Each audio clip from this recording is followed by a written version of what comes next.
Stop summoning demons.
hate you guys so much.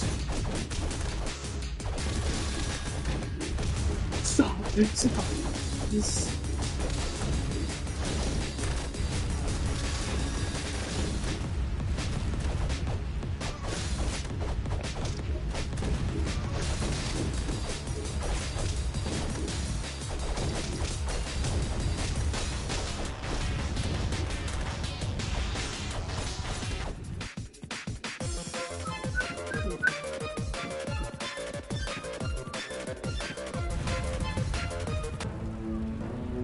Hadi konuş.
You're so damn famous, bro. What are you doing?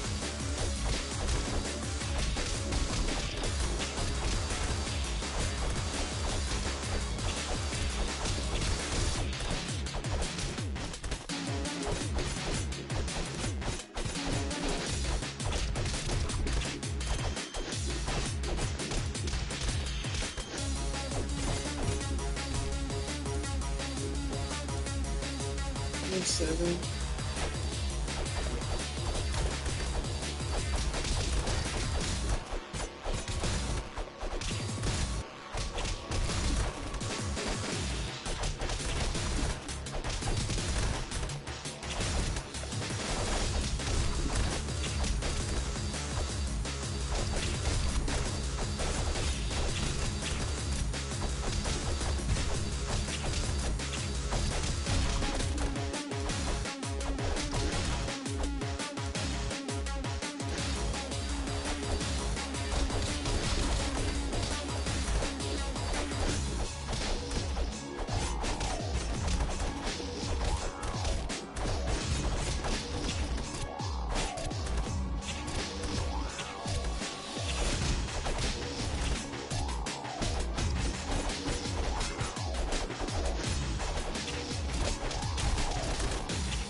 Dude, stop.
Damn, bro. What the?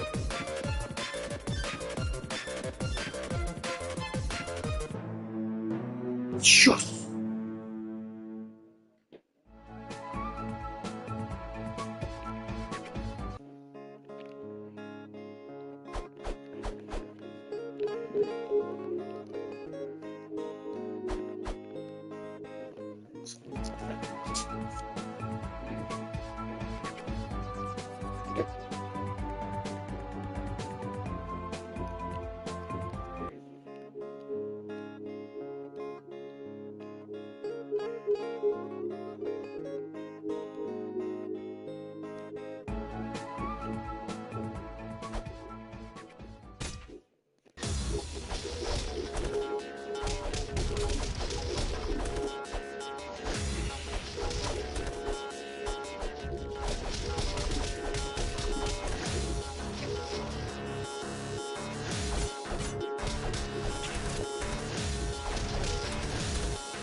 What? You're freaking kickboxing?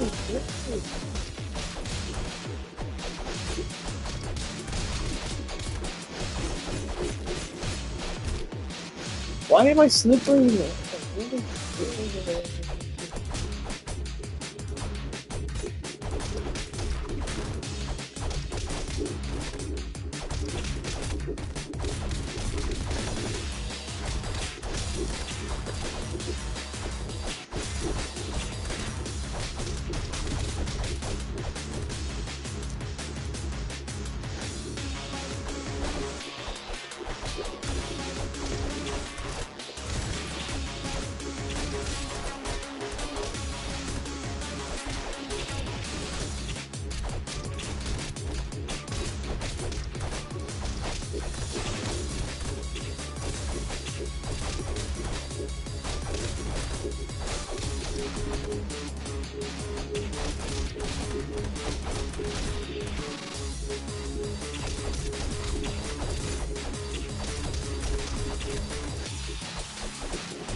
That's pretty cool.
Let's go with the iced teeth.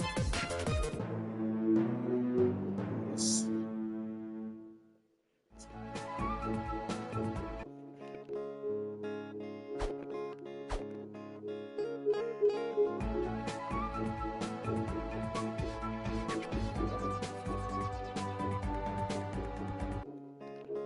Psych, I'm out.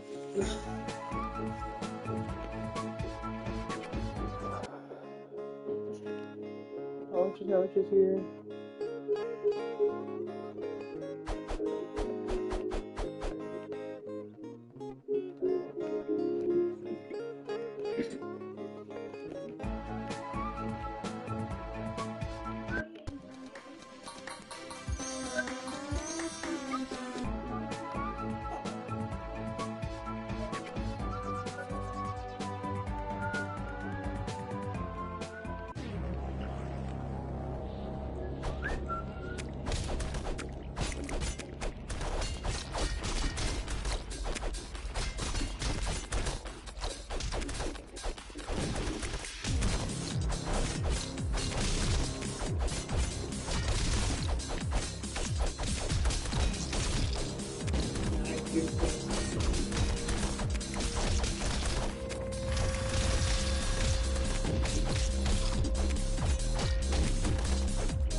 Damn, it did not work. Look at the fucking slimes!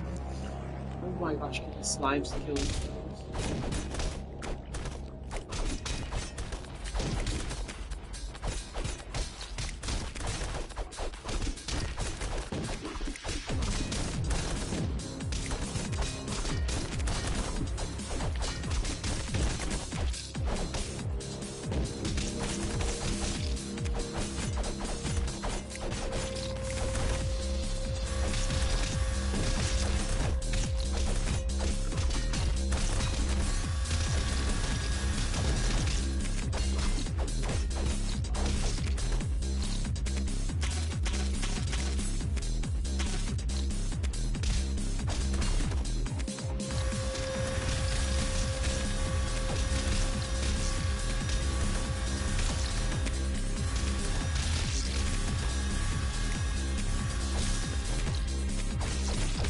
Insani?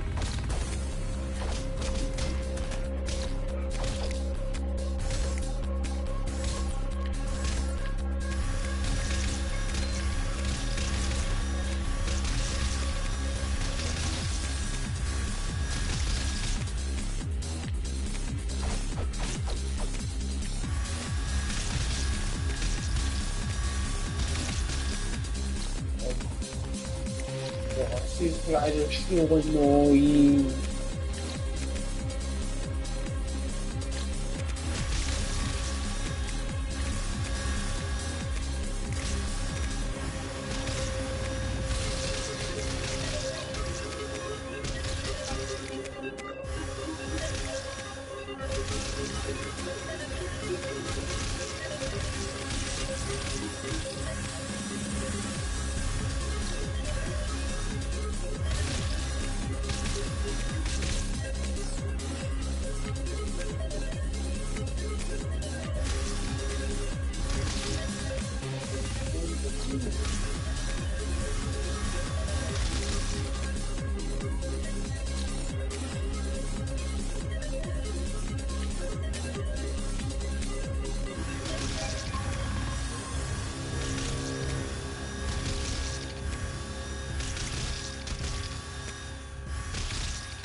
Get out of here.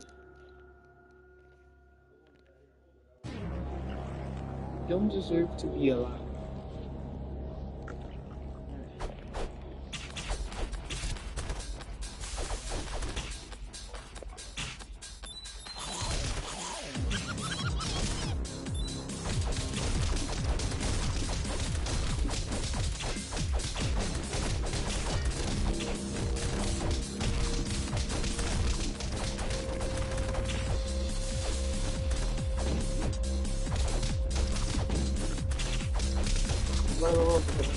think it's more here. Not too much. Not too much. Not too much. Not too much. Not here. Not here. Going long. Get out. Go on. Come on.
I'm not gonna friggin' stupid ass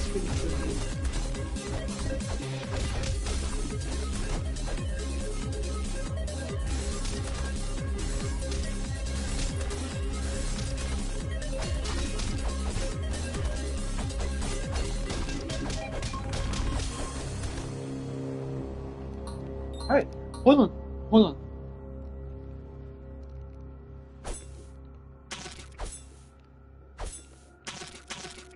Alright, good. Please.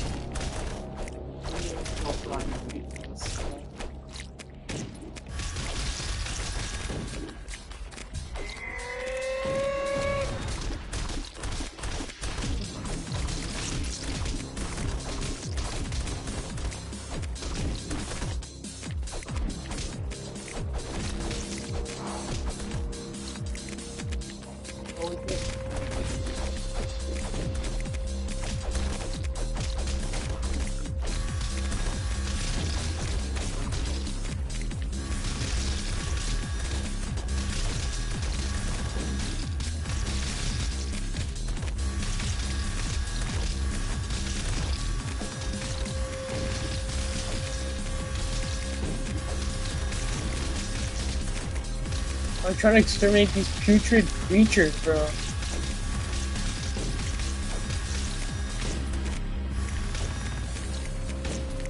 They think that they're bombing each other right now.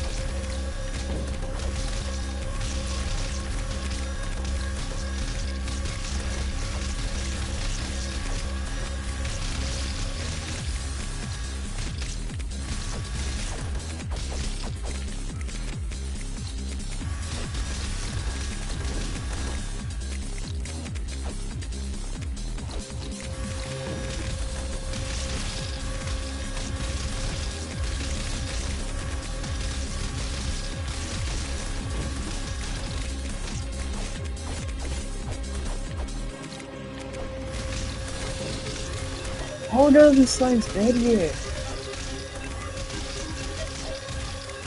Just stay.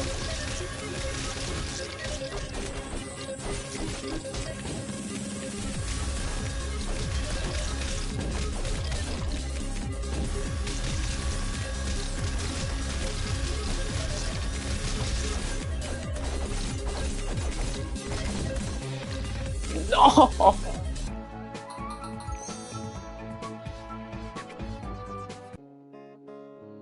I did so good too. These 2 potions.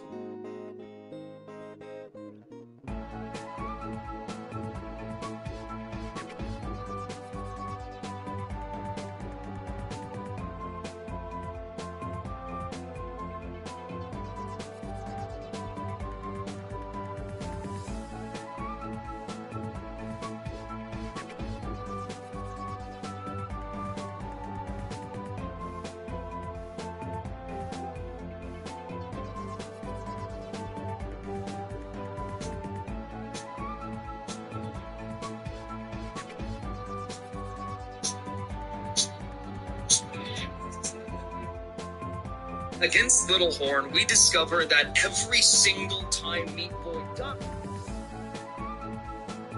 Reviewing every character in Castle Crashers, Part 5. Oh. This beautiful bastard gets an obvious 10 out of 10 for magic and design because his magic also comes with an immune attack. When using the Red Knight's light magic, you can stun on pretty much any enemy in the game. This magic is honestly a close battle with the industrialism defense.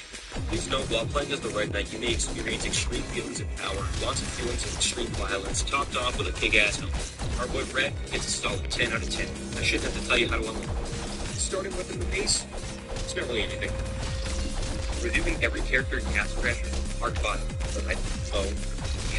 This beautiful bastard gets an obvious 10 out of 10 for magic and design because his magic also comes with an immune attack. When using the Red Knight's light magic, you can stun on pretty much any. Have you guys ever done that thing where you get a water cup at a fast food place and then secretly fill it up with soda? Well, this girl did exactly that and then almost died over it. She shoots her with 2 other water cup with soda to secretly hide the employee's butt was cupped. Now, doing this is technically a crime, so in this situation, most of the time the employees will just ask you to leave, but this guy did something different. He pulled out a gun and then started to shoot at the 3 girls. The first girl fell to the ground, the second one was slightly breaking.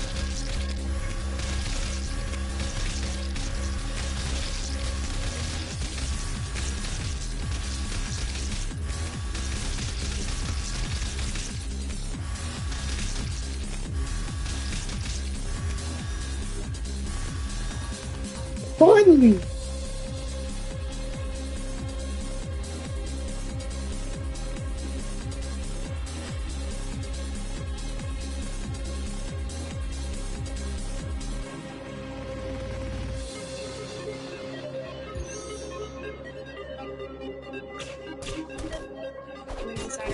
Oh, let me get my video. Super easy. Because I subbed to defend the Bills. No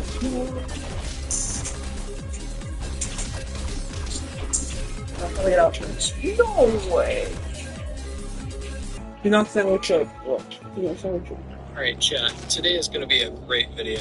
So how many of you have heard of the YouTuber Birdie? They were relevant in the Just a Robot and Cindy Bear drama as one of the main accusers against Cindy. But as it turns out though, it seems like Birdie themselves is also kind of a psychotic person. Whether it just be general off behavior to others online and their own family, their constant victim complex, and the fact that they're just in general a terrible person, we're going to go through everything. Now, there are 2 main videos floating around, and over the course of this video, we'll be going through both of them and basically sum everything up about them. One of which is an exposed video, and the other is a recording of a call between Birdie and another person. Oh, hey, these videos are very long, so for those of you who don't have all the time to watch these, take these kinda as the ADHD Birdie. We'll go point by point and combine both videos together so we can fully paint the messy picture that is Birdie. But before we get started, make sure to subscribe so that I can feed my starving family. So, let's get a little bit of backstory. Birdie is a 20-year-old trans man with over 100k subs on YouTube. They created their channel way back in 2017, and their content consists of mostly short little animations, with some videos of them just venting sprinkled in. Now, obviously, being around since 2017, there are a lot of videos on this channel. And some of these videos are the topic of a video by Lord Quest. In his video, he goes over a lot of Birdie's content, as well as a lot of the conflicting statements they've made over the years, and just in general, how insufferable this person is. With that, we're going to get started by going over his video first. Hi, my name is Jack, or Lucifer. My pronouns are he, it, 19. I'm aromantic gay. My favorite colors are red, black, and yellow. I'm a demon kitty. I love rainbows, tacos, and cats, and randomness. I love seeing and dating Cora K and emo. That's pretty obvious, isn't it? I have evil autism. This should be an indicator of who this person is going for. If you are a member of my family watching this video, including my parents and grandparents, I kindly advise that you stop here. I do not wish to have you be part of my internet life because you have irreversibly hurt me, and I'm going to be straightforward and honest about the damage that you've done. So over the course of this video, we're going to find out that a lot of this stuff seems like bullshit. But even apart from that, it's never really a good idea to talk with your family or whatever drama you have with your family online. While most people realize that, this person is far too terminal online to understand that. They also later go on to say that their family watches their videos, and videos that are making fun of them. So, yeah, keep that in mind. What? You then get a little more background about Birdie and what they claim to have. They claim they have autism, ADHD, schizophrenia, and bipolar disorder. They also claim to be asexual and gay at the same time, which is a kind of a contradiction when you think about it. They also say they suffer from a heart condition as well as depression, as well as TID or some shit similar to that for a while. If you ask me though, it kind of comes across as bullshit, and according to a trained medical professional they talked to as well, they basically said the same thing. When Carol first appeared when I was 14, I went all the way to fucking Seattle Children's Hospital to see a psychiatrist, only for him to brush me off for being autistic and tell me that I have a vivid imagination and that it was just the autism. So, let's start this off on a funny note. Birdie says they were groomed by another YouTuber, Kitty Dog, when they were 12, and Kitty Dog was 14. I know a few of you are probably going to say this as some sort of counter-argument, so I'd like to acknowledge it. The age gap wasn't, like, huge. I was 12 and she was 14, but, like, let's not get caught up in the logistics of grooming. I am not this music word. I can confidently say that this is what this was. I'm gonna need a fucking calculator because this is not adding up. But then they later said that they dated a 13-year-old while 16. In 2021, I went through my breakup. This breakup alone put me into another psychotic state where I was essentially dissociating 24/7 and became unable to make proper judgment anymore. Exactly 5 days That's after nothing to do that with 13, breakup, I didn't I know was that. asked out by my former friend Draghi, who was 13. I was 16, and it was my responsibility as the older person to turn them down. But because of the mental state I was in, I was unable to make the right decision. They were entirely aware of the mental state I was in. Birdie calls Kitty Dog a groomer, but justifies their relationship with the 13-year-old by saying that the 13-year-old kind of groomed them into a relationship. Now, let's be clear here. I don't think either of these situations are grooming. But if we use Birdie's definition against them, then they'd be a groomer in their own words. I'm sorry, but here it's all that has a drop. Yes, Yeah, what? most of them either of these situations are grooming. But if we use Birdie's definition against them, then they'd be a groomer in their own words. I'm sorry, but here it's all that has a drop. Yes, most of them who, didn't have unrestricted access to the internet. The only people who do this are degenerate freaks who turned into you when they grew up. Also add dissociation to the list of things this person claims they have, like the laundry list. Birdie claims that when they were younger, they doxed their family's house address because they were suicidal. And then when they were confronted by their mother about this, they claimed they were abused. Here's a clip of what this abuse sounds like.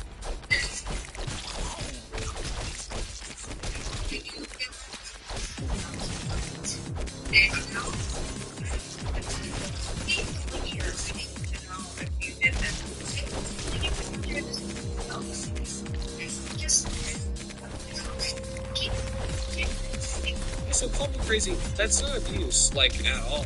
Their mom was honestly very nice about this whole thing, while you screamed like a lunatic. So your story about your mom being abusive because she yelled at you seems like the exact opposite. But then gets the weirdest claim of the entire video. Birdie talks about how there's allegations of them abusing their ferret. Now this person is clearly an idiot and like just a disgusting freak in general. But they wouldn't go as so far as to, their pet ferret.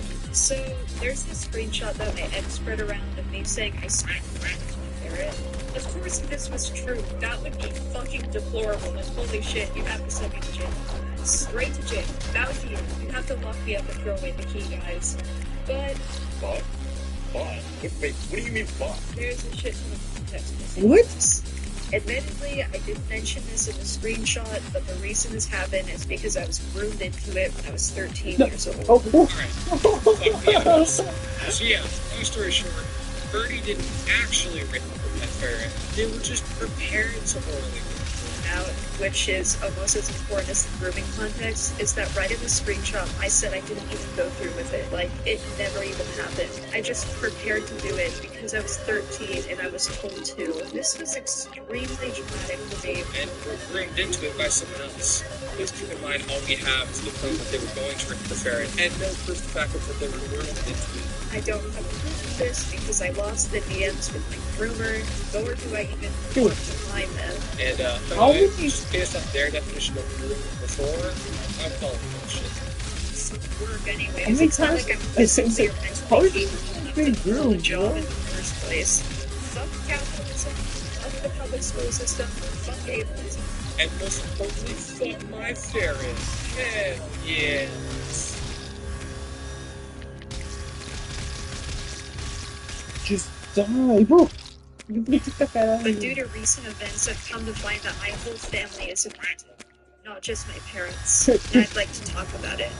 Well, with the exception of my siblings, of course, I'm talking about my grandparents. This is once again something that gets debunked in this video. Birdie has already lied about an instance of abuse so far, but even then though, why are you talking about any of your family-related drama online? Like, how are you so terminally, mind-fucked that you think this is a good idea? They talk about how their parents were abusive, and instead of prioritizing the alleged physical abuse they endured, they instead bring up the fact that their parents are Christians and Trump supporters first. If I was to say that I was abused, my first point wouldn't be my parents' religious beliefs. It'd probably be the fact that they beat me. I guess that's what I would say in your instance. They cut off my internet directly afterwards and they refused to bring it back. This happened when I was 14 too, except when I was 14 I ended up having a psychotic break that lasted for months, and the Wi-Fi being out was most of the reason for it. This person had a fucking psychotic break because they had their internet turned off. I think we need to cut this person's internet off forever, to be honest. They then also lied to their parents about self-harming and tried to spin it so that their parents are the bad guys. So, back then I obviously didn't have a psychotic break again, and I had nothing else to live for aside from the internet, so I attempted suicide. I told my parents I needed to go to the hospital because I thought I was bleeding out when I was actually fine. You are psychotic. You admitted to basically just fucking with your parents, saying that you need to go to the hospital because you're bleeding, when you're not. Why is it recording, bro? Dad, stop! You're gonna make someone hate me!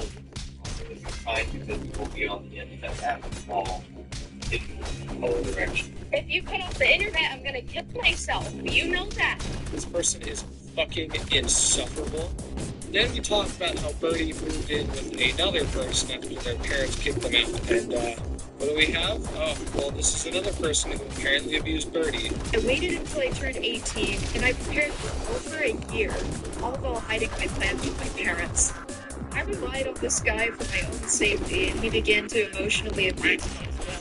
Hell yeah, we have another thing to add on to the victim list. And what did he do to emotionally abuse them? They bought Birdie gifts. Also, another really weird thing that this guy did is that he kept bribing me with gifts. That's right, Chad.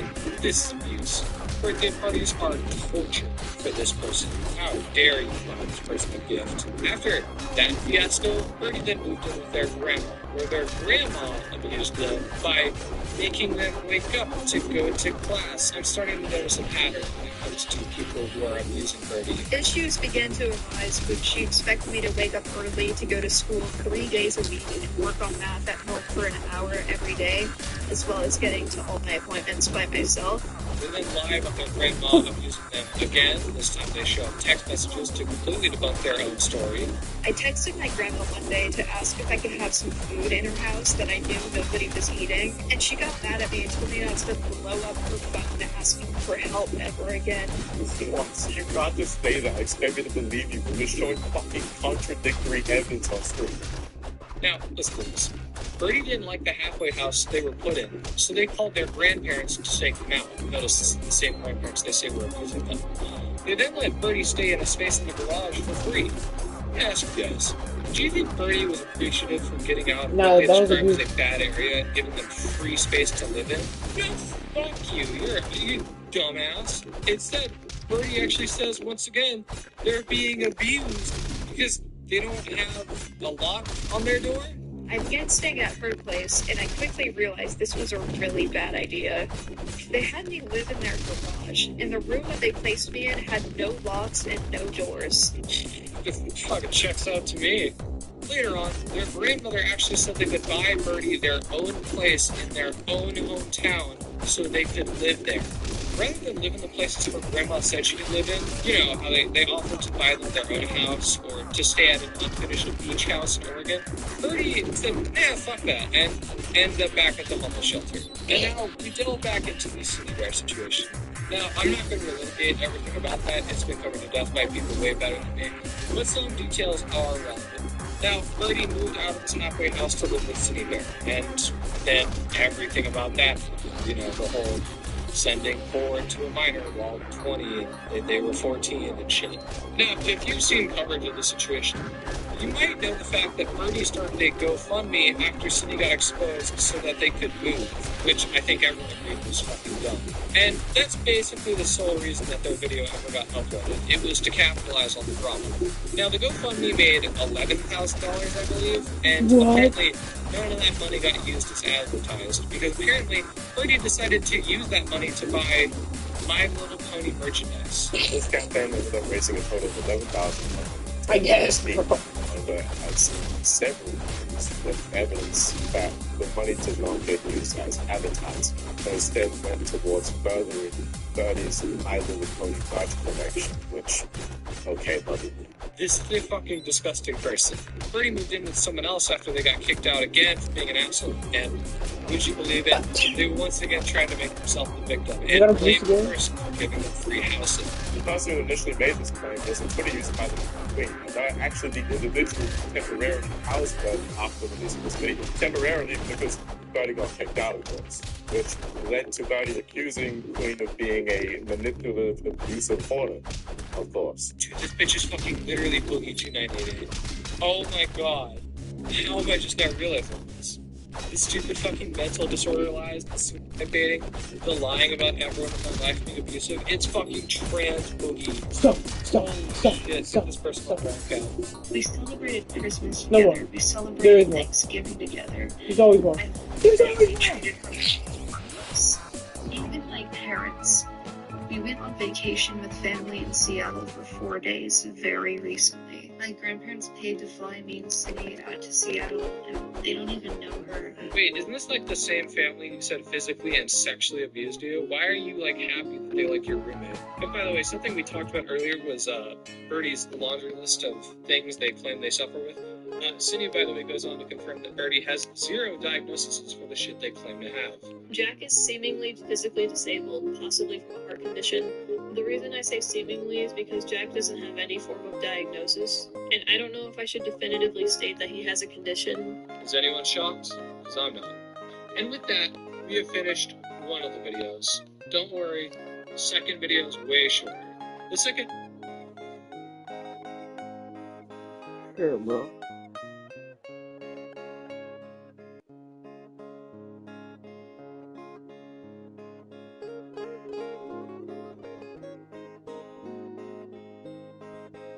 Oh, dude, upload freaking slop. That like slop is pretty good.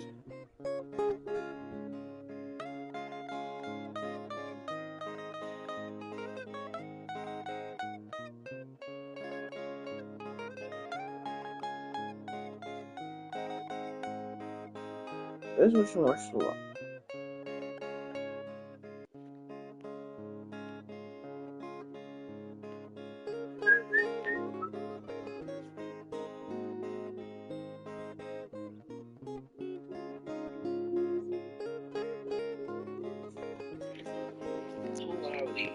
I know how to say no, come back, right? If it doesn't mean help each other.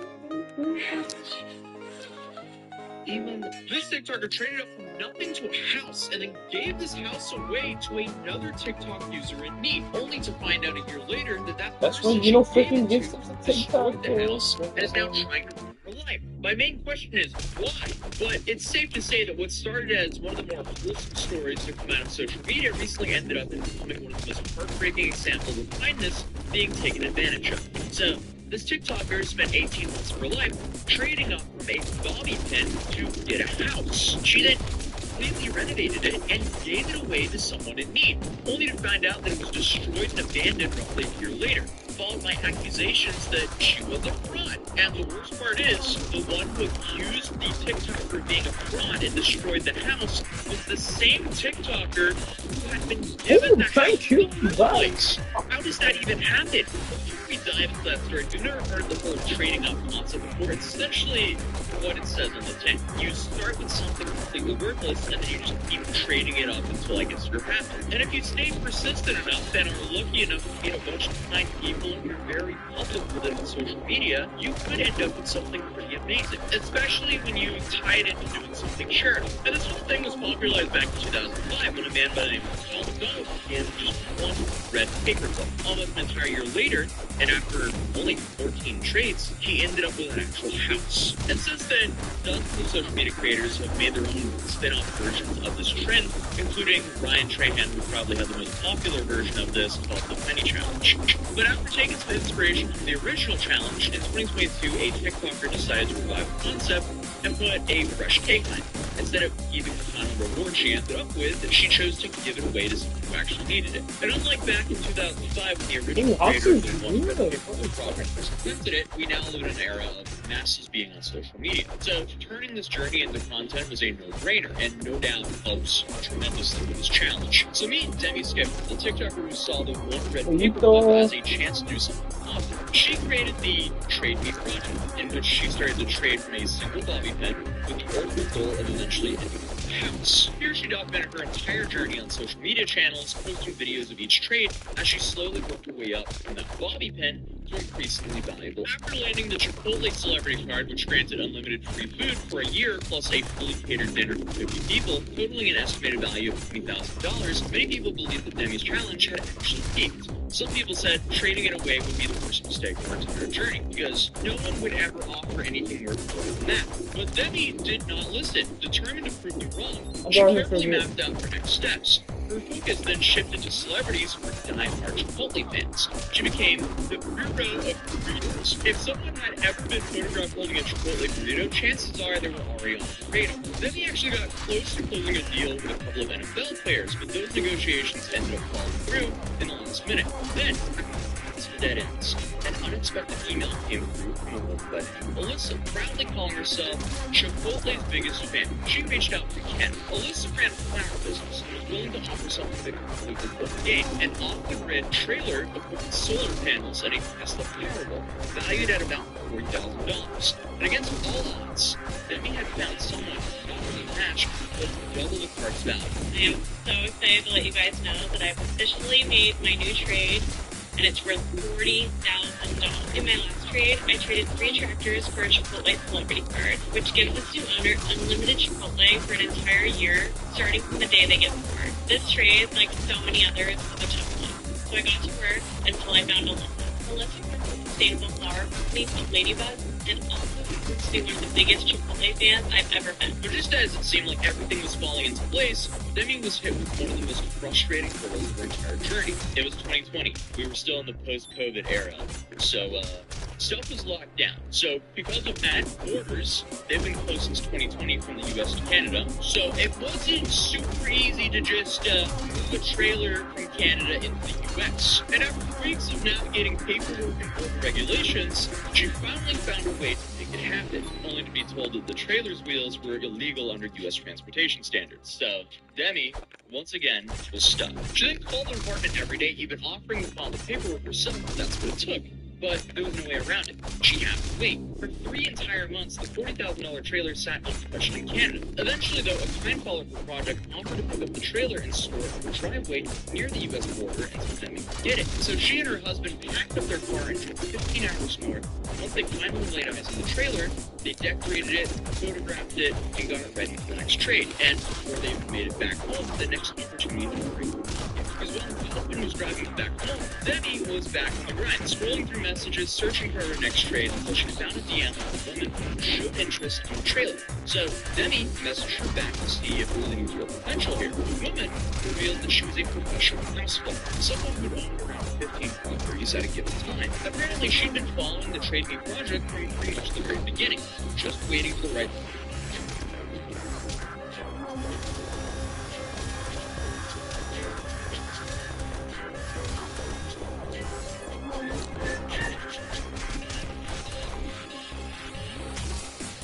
Thank you. No, birdie. I told you when to book get a free friend, aren't you? Guess we can stop scrolling for travel advice.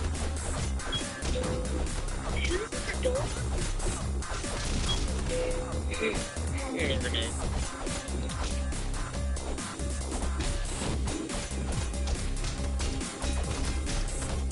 I'm with Paula, and she wanted to trade one of her homes, a house in Tennessee, for the trailer. Okay. We're walking up to it. Let's feel hurry up.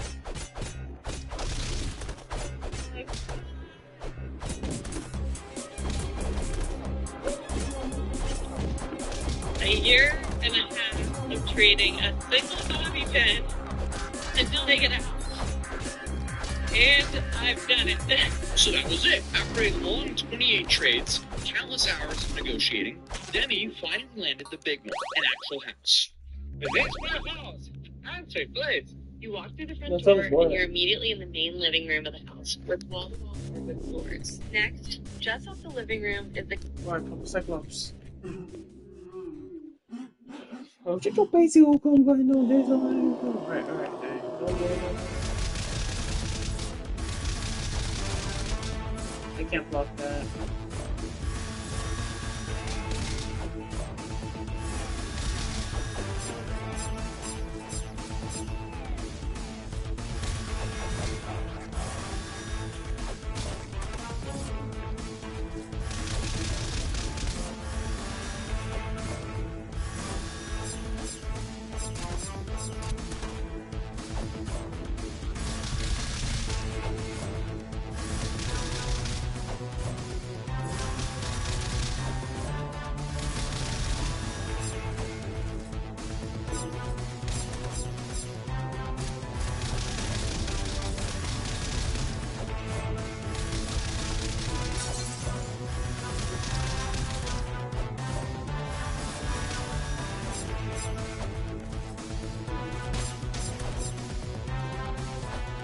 What if we only do like 5?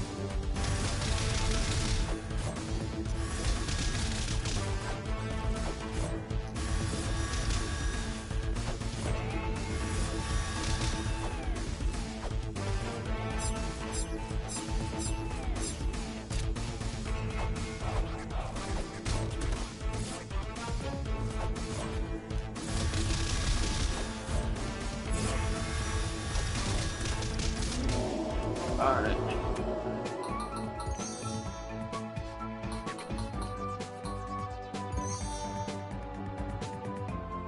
So Hogster, he's pretty good.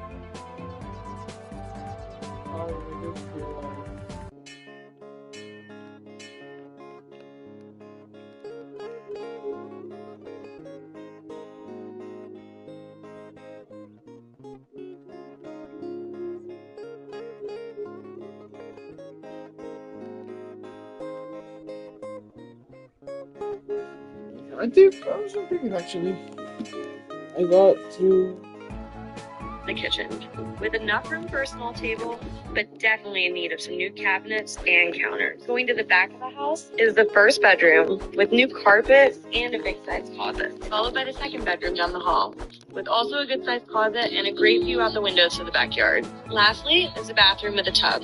It's definitely dated, but can be fixed up to be really beautiful. But here's the thing. The house she ended up with was pretty much falling apart. Not only were there a lot of structural issues, but it was genuinely just very outdated. We got a call that things weren't going as planned, so we went to go check it out. First, the structure that's supposed to keep the wall up doesn't actually connect to the ground. It looks like it's completely rotted away. Second, there's nearly nothing holding up this floor. Right here, you can see 3 joists, but there's supposed to be many more of these. And then it rained. And there is 6 inches of standing water. However, Demi and her husband, they were not going to let that stop them, so they decided to renovate the entire place from top to bottom. And it's safe to say, they absolutely crushed it. And here's what it looks like now. We fixed the foundation, put in new hardwood floors, completely redid the kitchen with all new appliances, added a washer dryer in the hallway, new beds, including a bed for her dog, and a brand new bathroom. I can't believe it all came from a single bobby pin. They got a new roof, new appliances, new furniture, and beds. They even updated the siding and added an outdoor grilling patio in the backyard. I mean, they turned this entire old-looking house into a brand new home. And the fact they did all of that just to provide a home for someone else is extremely impressive. Once the renovation was complete, Demi put out a word that they were looking for someone to take ownership of the house, and they started accepting applications. And I can only imagine how tough this time actually was, because they received over 2,000 submissions from people explaining why they needed help. And after reviewing all of them, one person stood out above everyone else. Her name was Shay. She was a 19-year-old woman from Pennsylvania. In the video of her submission, Shay explained that her mother had passed away in a car accident when she was just 2 years old. So she and her siblings moved in with their dad. But then he unfortunately got cancer a few years later, became very depressed, and ended up.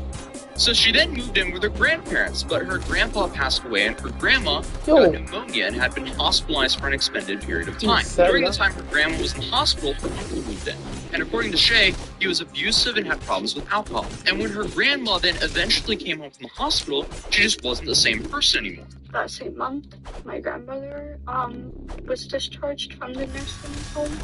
And that gave me a little bit of hope, and I thought that maybe it would switch its arm a bit and everything would be good. But unfortunately, that was not the case. So obviously, going off of this story, Shay's entire childhood was definitely tough. She had never really had stability or a place to call home. By the time she was 18, she couldn't mentally handle living in that situation anymore. So she moved in with a friend. And that's where she was living when she submitted her application to the Trade Me project. And after seeing this, Demi and her husband decided she would be the perfect person for this house. And most importantly, this wasn't going to come with any mortgage, rent, or monthly bills. It was completely free, no strings attached, which is an extremely charitable thing to do. So Demi flew out to Pennsylvania to tell Shay in person. And you can see how grateful Shay looked when she found out the surprise. People on Depop really want your style. We sell your clothes and make even more money with no selling fees. Download now.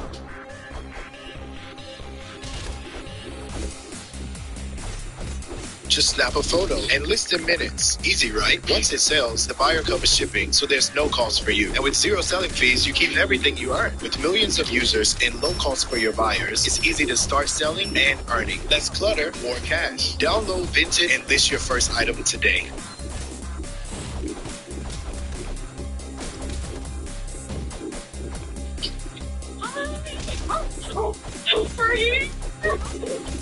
We came all the way here because I felt like I wanted to see you in person, and I'm here to tell you that the house is yours.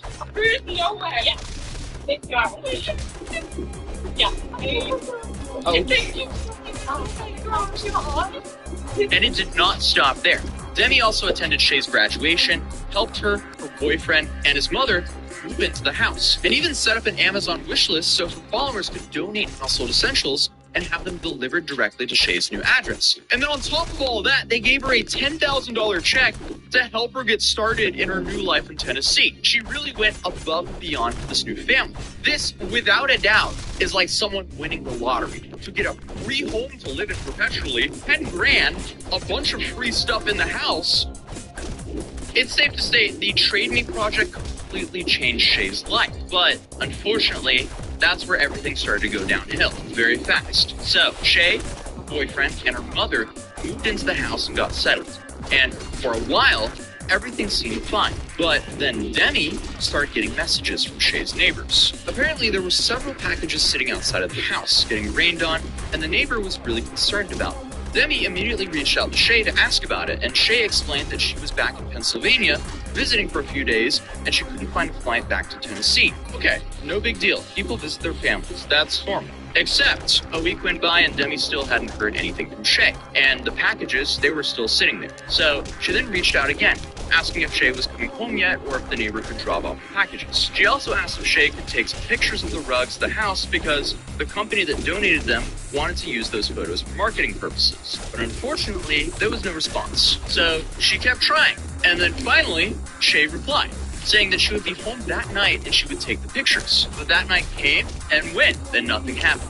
3 more days passed before Demi reached out again, and Shay's excuse was she had only had Wi-Fi sometimes. which doesn't quite add up, but okay. So for the next 2 months, the same pattern kept repeating. Demi would reach out, get no response at all, or some random excuse to why Shay wasn't back yet, or couldn't do whatever she was being asked to do. Eventually, Demi just donated all those packages to Goodwill because she couldn't get a straight answer about when Shay would actually be there to pick up the packages. And in October, Demi finally asked the question that was probably on her mind for months. She flat out asked Shay if she was actually planning to move into the house, because if not, she wanted to give it to someone who would actually live there and appreciate it.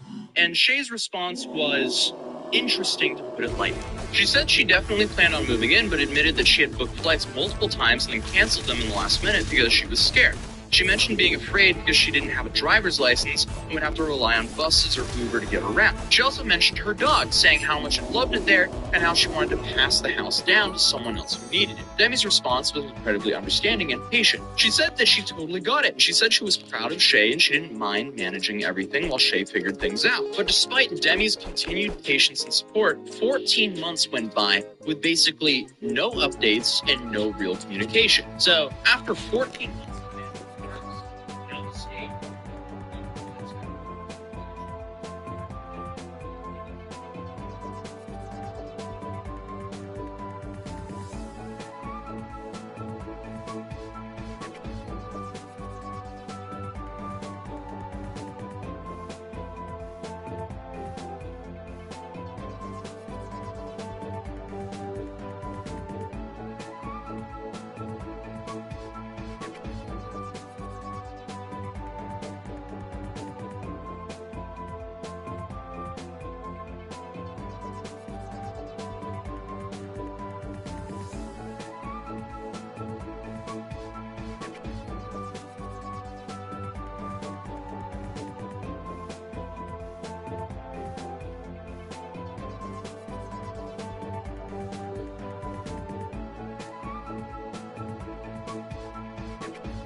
my life, feeling myself as a race, but in the back of my mind, I felt a disturbance in the force. Yeah, shut up, bro. There's going. was jammed into closets, so you Alright, can. you already saw the video. So, keeping track of payments feels like racing. Every invoice, every deposit is sprint. Woo! Be your coach. Their bankers know how this. So if you've unfortunately been on the internet lately, aside from seeing Tung Tung Sahar memes or the new Dubis Gokana, I was listening to the Doobie Scoop Canoe Darling mashup. or even the rise of Lothier God Edit since he recently won in court representing himself. Your Honor, if I would say something.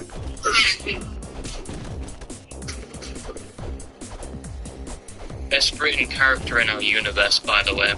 Apart from all of that, when browsing the web, you may have seen a specific image going around lately. An image that, to say the least, would probably put the average person's appetite in a coma, and it would maybe even cause even the weakest germaphobe to contemplate bleaching either their skin or eyes from just simply witnessing said amalgamation of pixels. And before I show you this image, I feel like I have to warn you, after seeing it, you will possibly have a visceral reaction because it is very disgusting and it will only get worse as we continue to talk about the subject of that image. So viewer discretion is strongly advised for both this image and the disturbing things we'll talk about surrounding the person involved.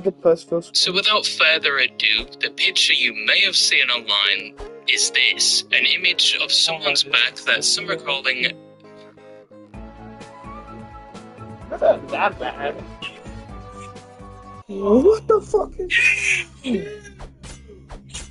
And this image is commonly combined with another on the same level from someone else called the gamer leg.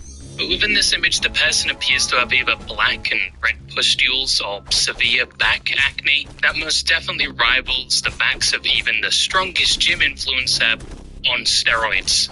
I personally like to call this collection of disturbing pixels the wall of human mold. And if you thought the picture alone was bad enough, believe me, the context behind it is far, far worse. Because first of all, this build, apparently from my limited research, is only achievable through things like follicular oculation, which is where pores on the skin become blocked or infected, and is often caused by the body's overproduction of things like keratin, eventually causing the pores to swell and then rupture, at times leaving marks and scars very similar to what is in this picture. It could also be related to things like diabetes, especially type 2 diabetes, as it causes a similar look, or it's simply just poor hygiene and the person does not shower enough to the point where there is a buildup of dead skin, dried sweat, and natural oils, which can create the conditions for such a physique. Or even more simple, this is just a very bad case of acne or bacne. However, I personally think this is down to a lack of personal hygiene, primarily because as I looked further into this and the subject of the image, I found that they are quite infamous for similar things and behavior, particularly not showering for extended periods, and they've also been known to live and sleep in an environment that is quite literally infested with black mold. Yes, this person rivals Asmongold when it comes to the state of their gaming dungeon, and instead of losing teeth and using dead rats as alarm clocks, this person has gone in a completely different direction where they are actively cultivating and growing a biohazard on their back, to the point where they may eventually become a canonically accurate live adaptation of the Flood from Halo or Ethan Winters from Resident Evil, but just entirely consumed by the magmacite mold. And unfortunately, as I said, it gets even worse. Because you know, like how in Ben 10 there was the alien diamond head or something, and he could shoot projectiles from his hands and I think his back? Well, this person has a similar ability where on at least one occasion they somehow unknowingly popped their ult and they managed to launch a large projectile of their own consisting of pus and blood, with most of it landing on their cell. And then he proudly shared the experience on Discord. Apparently, he even proceeded to lick the goop afterwards, and when someone warns him about doing this, he just nonchalantly says he's licked worse. And he continues to say the crater, this Mount Vesuvius that had just erupted from his back, is turning black and will probably soon fall off again, even adding in his current state he might die soon, which is absolutely disgusting and concerning, because it takes a lot of self-neglect to get to this point. Like, it takes a lot. You would have to be rot maxing to the extreme to achieve remotely any of this. But what's more concerning, apart from the goo explosion, is who this back belongs to. Because they aren't just known or infamous due to their personal hygiene or lack thereof, or how bad their environment is and perhaps their superhuman abilities, but they are also quite well known for some of the things they've said and done on platforms like Discord. And this is what we are going to be talking about today. But who exactly is this person, I hear you asking? Well, this is Tans Cheese. I don't want to be near a stinky vegetable player. Bro, you're literally shaped like a ball. I do not want to hear it. You're calling me stinky when you have barnacles on your back and bolt next to your bed. So when it comes to Tans Cheese, or just Tans as he's commonly known, not a lot is publicly known about him. We do at least know his name is Ellis, and his age from what has been circulated is apparently above the age of 18, and unfortunately, he is a resident of the Great United Kingdom. We do not claim him, by the way. I know we get a lot of shit, but this man does not represent us. And even if that was the case, Asmongold would represent the average American, and XQC would represent the language skills for all of Canada. So fuck you. However, with so little known about Tans, he was still quite popular even before his beautiful post-gym backday picture broke containment and was released to the world. He wasn't known like a lot of the people we speak speak about on this channel. He didn't have a background in streaming. He wasn't primarily known as a content creator or, thank God, a VTuber. He did occasionally make posts on things like Twitter and TikTok, but both, since people began looking into this, have either been privated or deactivated. And even when they were still active on these platforms, he was mainly only known due to his hygiene issues and his obsession with a certain game. With that game being Fortnite. Epic Games. It's me. We gotta talk about this item shop because, you know, in a way it's very good. You know, the vegetable skins, it's not bad. When it comes to the emotes, where's the gritty? He's actually more well known within the Fortnite community, and he's rightfully treated more like the boogeyman of the game more than anything else. It actually wouldn't surprise me if Fortnite players in the future use him as a scary bedtime story to scare their children into not being exactly like him. But then again, it's wishful thinking to assume anyone who touches Fortnite would have kids or would even come in contact with the opposite gender. But aside from his hygiene, he was mainly known in the Fortnite community because he really liked playing Fortnite. His name and profile is even based off one of the skins found within the game. He was addicted to it, and if you think I'm exaggerating, I'm in fact not, because if you thought your War Thunder, League of Legends, or even obscure fairy hentai game addiction was bad, he outdoes you by a factor of 10. Because Mr. Tans prided himself as being a hardcore Fortniter, and it was the only game he ever played, with it being rumored that he had reached max level in a majority of the Fortnite seasons, which, for context, to this day, there has been at least 40, with each lasting around 10 to 12 weeks. So he's put a lot of hours into Fortnite, to say the least. At one point, he even claimed he was the highest ranked individual in the UK on Fortnite with 69,420 crowns, which with my limited Fortnite knowledge translates to wins within the game. 0, 2, 1, 0, 2. Got it.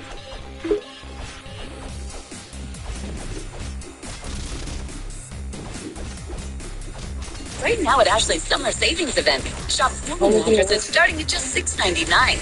Save $300 on select Ashley sleep adjustable bases and pay no interest for 5 full years when you shop in store.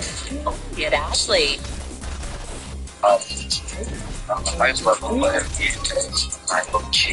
However, even with this legacy, in the current Fortnite season, Tans is nowhere to be found on the top level leaderboard. And when I looked at his Fortnite account, he recently hasn't been putting nearly as much hours as he has previously been known to on the game. Which once again, like with him removing a lot of his presence on platforms, is probably because a lot of people have their eyes on him right now and the things he's done. But going off his history with the game, his level in one season was apparently 1,161. Now you may ask yourself, how is that possible? How can you be that level and achieve numbers similar to that every Fortnite season when even Fortnite icons like Ninja have never even been in the ballpark of that level? You would probably have to play Fortnite every waking minute since the release of a chapter, and you'd have to play it so much that both the thought and feel of a bed of grass in the great outdoors would be all but a foreign concept to you. And in Tan's case, it is almost that exact situation. He would play this game 24/7, probably 365 days a year, which would result in him becoming far more known outside of the Fortnite community for another reason, which I've been alluding to up to this point, because Tans would play Fortnite so much he had begun to neglect both himself and his surroundings, more specifically his gaming setup, or to be more accurate, his gaming cesspit. Yes, the room he both plays games in and sleeps in has been so neglected to the point where it's littered with trash, old food, cans, bottles, and has even started to be consumed by black mold. It seems like he isn't too bothered about it. He's maybe even a bit proud of it, because when he was present on his now missing Discord server, he would voluntarily show people the state of his room with no shade. And I'm feeling like doing it. No, the Xbox thing. Well, actually, right. Give me a sec. To just like show that there, I guess. What the fuck? I don't even know, bro. There's so much shit on the floor. But yeah, bro, I mean, It's not even insanely bad, right? Right, the thing on the walls, it was, I think he means the mold. I don't know. Oh, why is the fucking mold in your room? It's so gas. Clean it up for months. Here, like, what's up, guys? My name is Tennis Cheese, and I am one of the highest levels on Fortnite with the most multi-crown. Right now, this is my room, guys. Not too bad, but yeah. So basically, on Fortnite, I am level 1,161 with 568 crown wins. My account level is 19,000. Time to go and eat this fucking big feast. Now, if you can spot it, Terns has made a fatal mistake here, and I'm not even talking about the audience in there. We'll talk about that later. But as a professional, Dumbass. Go inside the lounge. Stupid Cyclops. And now I get my huzz. Oh yeah. Oh yeah. Oh yeah. Oh yeah. Oh yeah. Oh yeah. Oh yeah. Oh yeah. Kiss me, baby.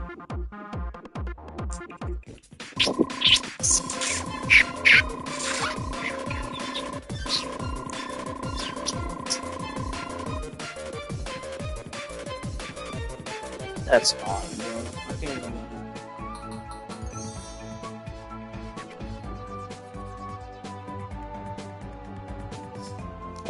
Lava.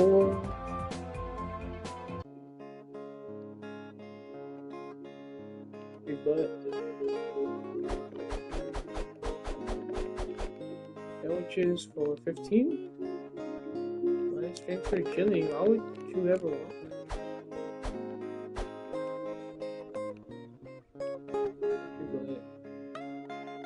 UK resident, and after analysing this video, I can tell he has resorted to eating Domino's pizza instead of the 50 non-chain restaurants in his local area, normally on every corner, with questionable hygiene ratings but with far cheaper prices and way better food, and let's not forget, they call you boss man.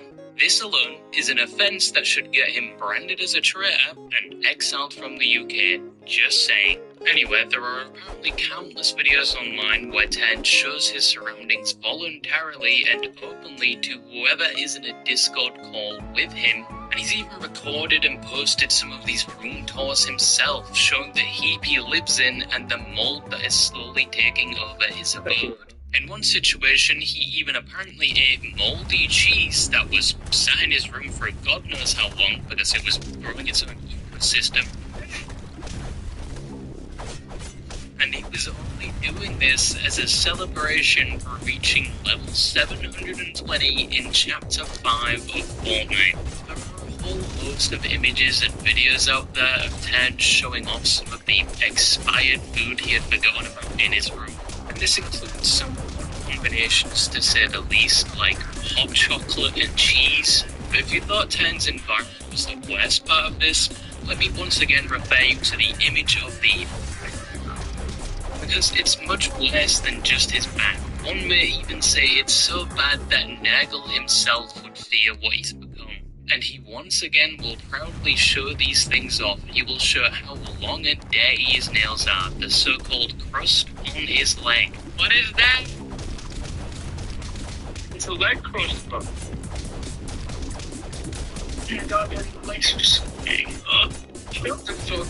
There have been pictures of open wounds, what looks like stains and mold growing on his clothes. And most of this is obviously down to his surroundings and most importantly his energy. Thereof, on one occasion he's in his set's voice chat, he's in his the last Dave, he responds by saying he doesn't remember. It must have been last year or something. Sweet. I think sometime last year, I think. Last year?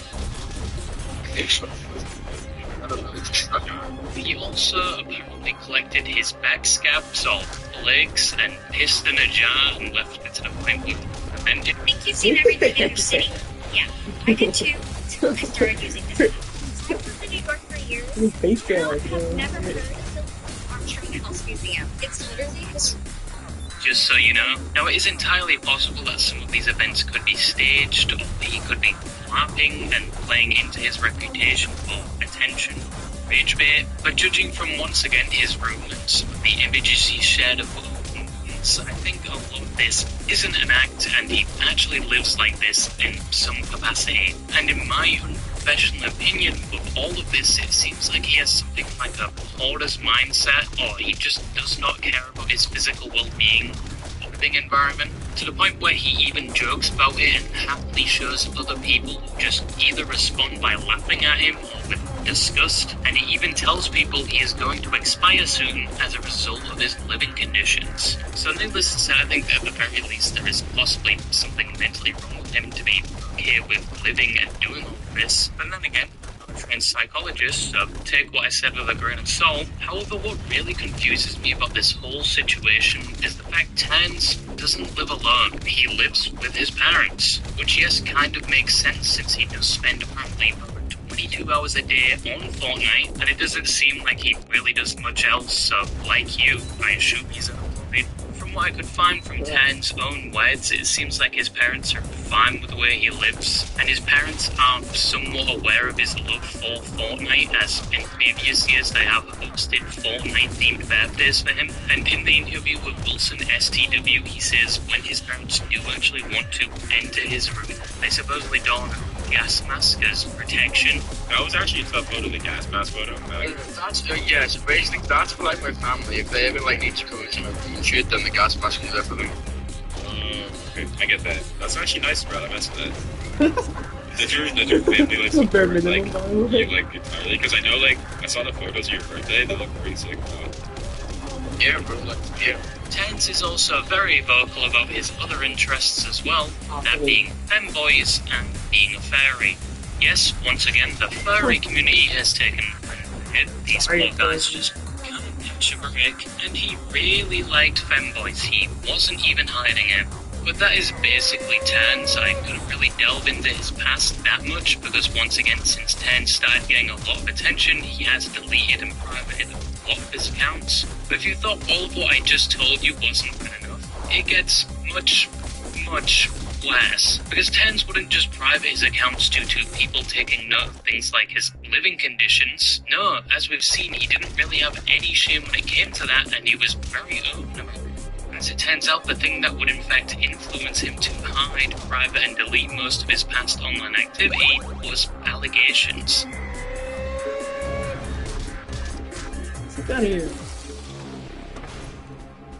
Now, the allegations against Tans are once again allegations, so take them with a grain of salt. After these allegations were posted in May of 2026, Tans would, in response, as said, delete and private everything. So at the very least, you can say the publication of said allegations may have had something to do with that decision. So what are these allegations, you may be asking? Well, it was that he was allegedly grooming underage individuals and sending them explicit things over Discord.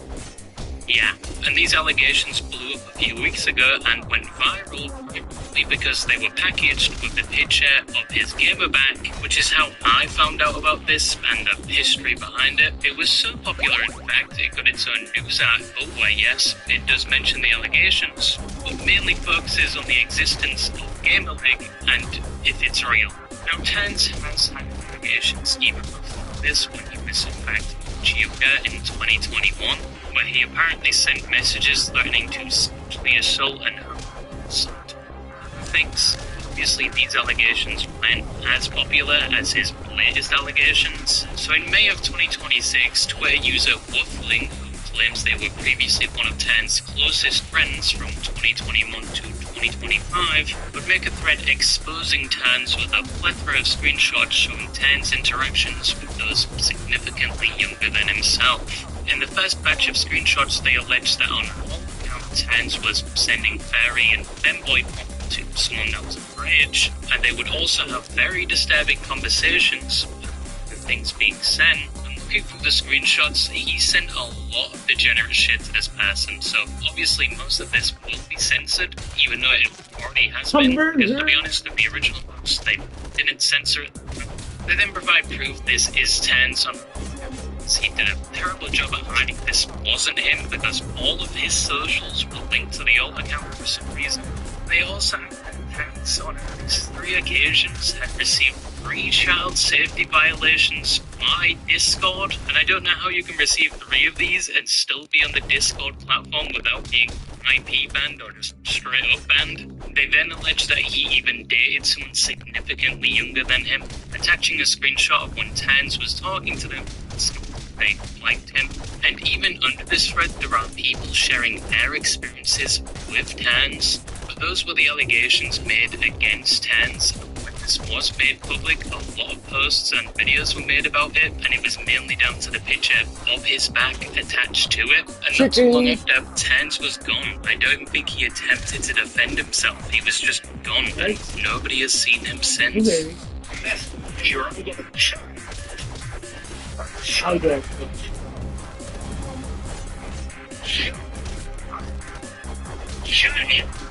In conclusion, that is Tans Cheese. Someone that initially shocked the wider internet for the lack of hygiene and messy environment he lived in, and once again, I thought Asmongold was the worst case in this category. I was wrong. It's level this. Whilst the image of his back shocked the internet, it also brought more attention to the disgusting allegations made against him, and said attention eventually led him to ultimately delete everything. And even with everything gone, a lot of people are still remember his story, his bizarre living situation, and what he allegedly did. But that is Tans Cheese. Thank you to saturated content in his video on the topic, as a lot of the things used in this video were their video, as I can find Tans' activity before he deleted it, so thank you to their video and making me lose my appetite on a Friday morning. And yeah, that's basically it. It's easy to start selling on Depop. Just take care of them. So, why did you try to destroy the life of an innocent professor with 0 proof? Get him off, because you didn't get his grace. Talk about all of his race. You don't even know what it's like to be graced. You don't know. Ask you a question. This is the TikTok psychic coming out for after seemingly spending the last 3 years doing everything possible to destroy the life of an innocent professor on TikTok. And she just announced that she's going to sue me after what I did in today's video. So it's safe to say, this is quite the story. He's been for 3 years. That's the onset of this case. And harassing me. He was harassing me in person. The 4th. So meet Ashley Gilliard. She's spent the last 3 years spreading a lie that the university professor by the name of Rebecca Schofield dated a student and orchestrated a quadruple homicide to avoid getting caught, with 0 proof. And we'll get into it because in court, under oath, she admitted her only proof that she had was her tarot cards and her spiritual intuition. So it's safe to say this was an absolute dumpster fire. But where does this whole story start? Well, unfortunately, it starts with a tragedy that really shook the nation. The victims went to this school just a few blocks away, which is the University of Idaho. The story starts the worst way possible, where this monster decided to end the lives of multiple university students. Right here. The house has since been demolished. Just having this detour and seeing the memorial still in place, it hits hard. And when all this happened, everyone was in shock. This was clearly a small town, which never has anything like this happen. And the internet immediately started searching for any information they could. And grifters like Ashley Gilliard decided to capitalize on the internet's desperation for any information. So meet the villain of today's story. She's a self-proclaimed psychic with an ego bigger than I've ever seen in my life. And she's written many books about solving various high-profile without actually solving anything. No arrests or anything have ever been made from anything that she's ever put out. But this hasn't stopped her from slandering innocent people online and selling her spiritual intuition psychic services. And this is all while arrogantly calling the general public dumb as rocks. But as we'll find out in the courtroom, she might be projecting a little bit. But how was Ashley projecting by calling the public dumb as rocks? Well, probably because you have to be a complete moron to accuse someone of a quadruple homicide without any proof. But you enter a whole new league when it comes to not only ignoring multiple cease and desist, but publicly respond to them like this. Then again, people, big strong corporations and giants and systemic policies and racism in one. They all regret coming against me. All of them. Now Rebecca is going to be added to that list of regretful people. And this. I'm about to put this demand letter Rebecca's phone attorney sent me by petition so I can wipe my.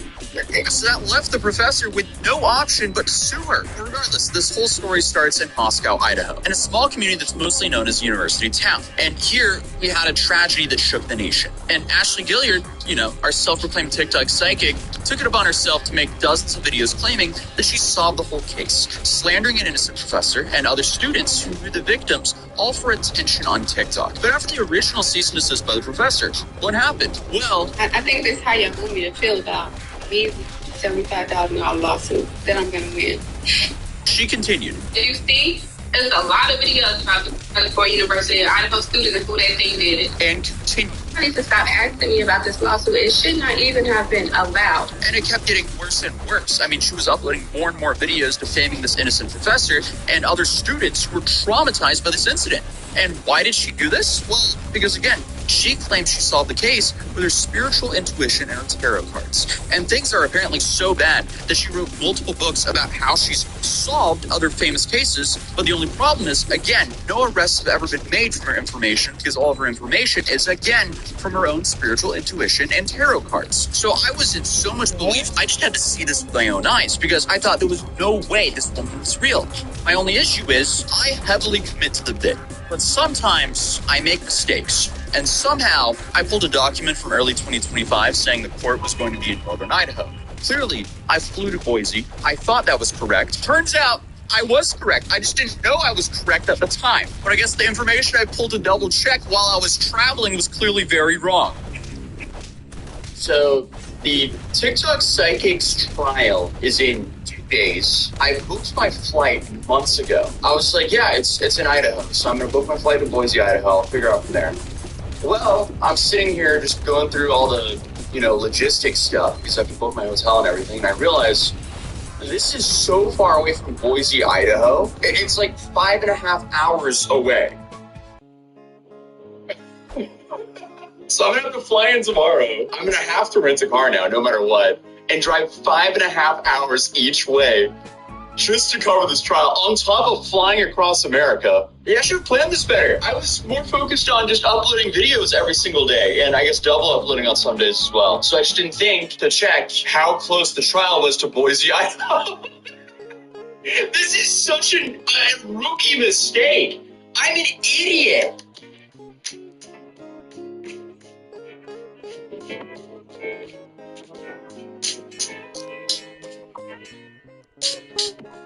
Welcome to Boise, the wrong side of the state where I'm supposed to be. So this might actually be a generational fumble on my part because it's 6 p.m. now. I'm running on like 2 hours of sleep. I slept about an hour in total in travel here, and I googled to see how long the car ride is, and it's not 5.5 hours. It's 7 hours. Meaning I'm not arriving until 1. I have to be at court in the morning tomorrow. That's when it starts. I need to be there like 8:30. I got myself in quite the pickle from not checking logistics. To make things worse, I'm missing my bag. Everyone that I've been on a plane with has already left, and my bag's not here. Alright, so we are currently an hour and a half into the drive. I had to stop because I had to upload a video. I'm in like the middle of nowhere in Idaho right now. I'm trying to upload my video real quick. I might actually film a video as well. So that's what I'm currently doing. And then I still have like 5.5 hours to drive. Hopefully I'll get like 4 to 5 hours of sleep. And then we gotta be at court. Got a pile of clothes you never wear anymore? Turn them into cash with Vinted. Snap a photo, list your item. Easy. Once it sells, the buyer covers shipping. And with zero seller fees, you keep every dollar you earn. Less clutter in your home, more money in your pocket. With millions of users and low cost for your buyers, it's easy to start selling and earning. Start selling on Vinted today.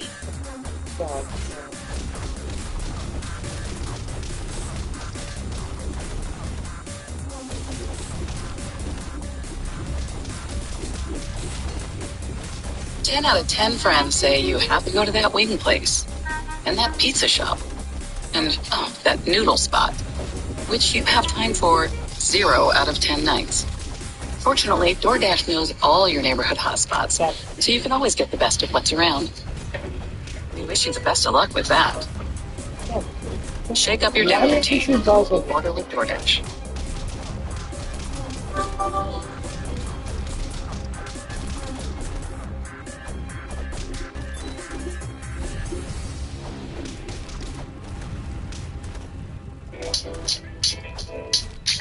So I pulled over because, I'm not going to film this while I'm driving, but it started snowing pretty heavily on the way up, and it got bad. So I'm driving up through this area called, I think it was called Little Salmon River, and it was like this really twisty and windy road going up.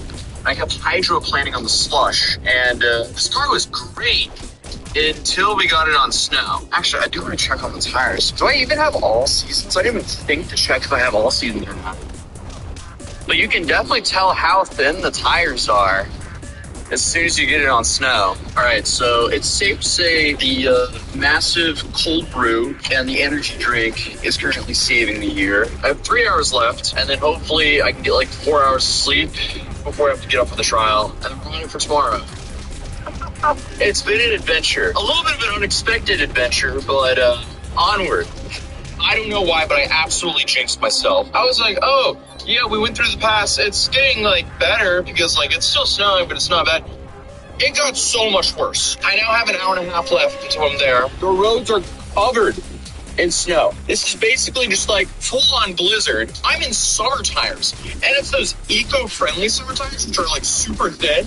So I'm sledding. I am sledding to northern Idaho currently. Yeah, I think it was 10 hours later finally made it to the hotel. So it's 3:08 a.m. right now. So I have about, 4.5 hours to get some sleep before court.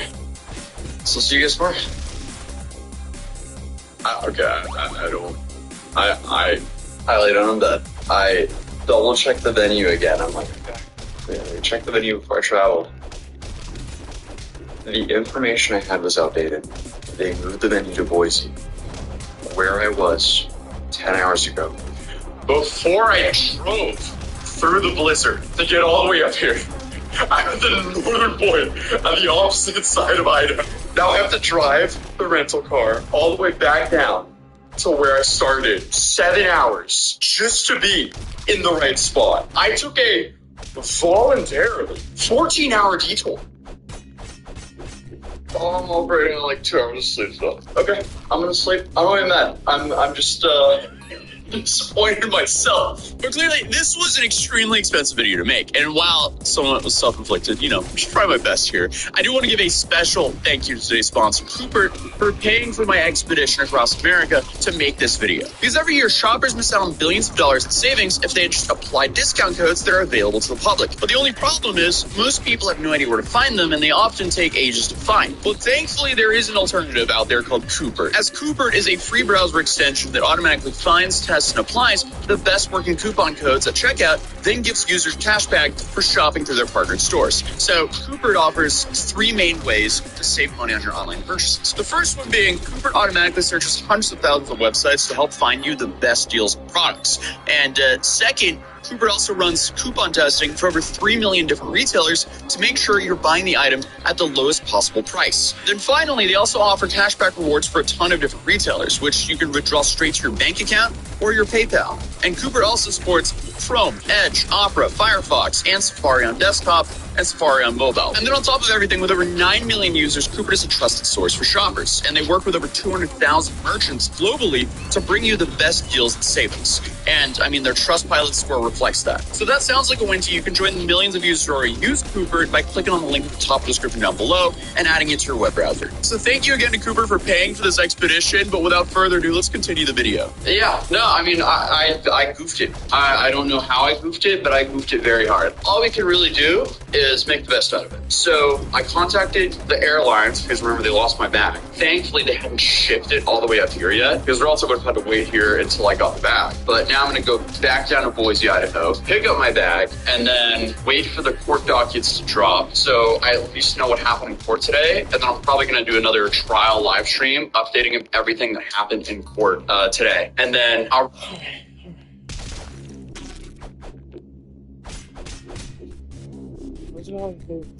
Zoom day 2, 3, and 4 in trial in person. I will also go to Moscow, Idaho, since it's on the way. I drove past Moscow, Idaho last night when I was coming up here. So I do want to go down there and get a little bit of footage of, I guess, the university and the place where all of this...